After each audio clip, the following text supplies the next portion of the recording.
Oui, effectivement, c'est la dernière occasion que nous avons pour nous exprimer dans un conseil municipal sur ce mandat.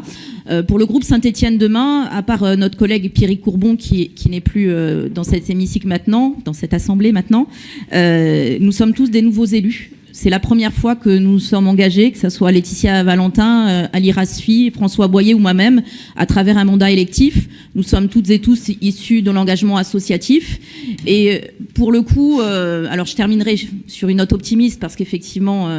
je retiens pas de ce bilan, de ce mandat quelque chose de globalement positif, mais je voudrais quand même terminer sur un mot optimiste tout à l'heure. Moi, ce que je retiens au-delà de l'affaire sur lequel voilà, on est suffisamment revenu dans les précédents conseils municipaux pour que j'en rajoute pas, on aspire tous et toutes à tourner la page, et même si c'est que pour 2 conseils municipaux, on retrouve quand même un tout petit peu de normalité, enfin, en cette toute fin de mandat. C'est tard, mais on découvre enfin ce que c'est normalement un conseil municipal, un endroit où on débat des dossiers, où on peut effectivement échanger des points de vue, vous faire part des remontées qu'on peut avoir des habitants de la ville sans que nous soient renvoyés des propos extrêmement durs qu'on a vécu tout au long du mandat, extrêmement rabaissants, dégradants, humiliants. Tout ce que nous demandions, c'était de pouvoir contribuer à un mieux-être dans notre ville, contribuer à ce que notre ville fonctionne mieux pour toutes et tous. Et le fait d'avoir été régulièrement, à chaque conseil municipal et bien avant le début de l'affaire, ramené à une supposée incompétence, une méconnaissance totale de la ville. Je passe sur les propos plus ou moins humiliants qui peuvent, y compris,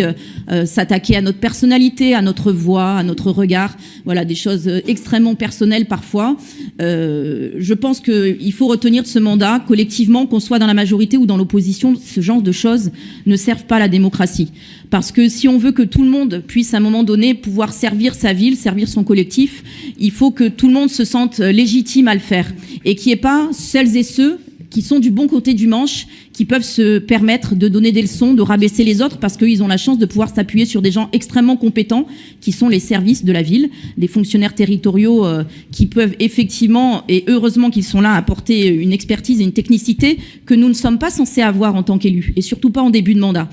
Et je pense qu'effectivement, à une époque où on reproche aux gens de ne pas s'engager, d'être dans l'individualisme, d'être chacun enfermé chez soi ou devant un écran,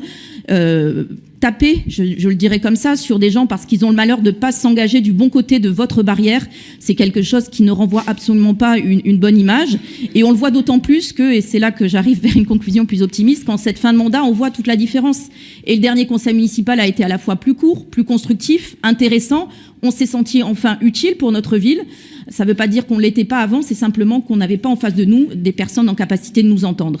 Et donc, puisque nous sommes encore au mois de janvier et qu'il est encore possible de faire des vœux, moi j'adresse mes vœux à l'ensemble des Stéphanois et des Stéphanoises pour une année positive pour eux, une année faite de réussite, face à un monde de plus en plus incertain, de plus en plus inquiétant. Quand on voit ce qui se passe notamment outre-Atlantique, on peut être légitimement très inquiet pour notre avenir, celui de notre planète, celui de nos enfants.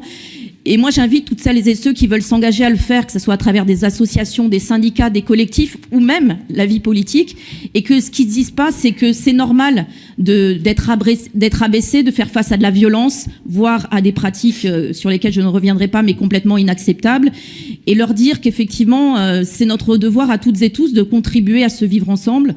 Et donc voilà, vous dire que je souhaite pour notre ville qu'elle n'ait plus jamais à retraverser les heures et les années qu'elle a vécues ces dernières années. Voilà mes vœux pour cette nouvelle année 2026.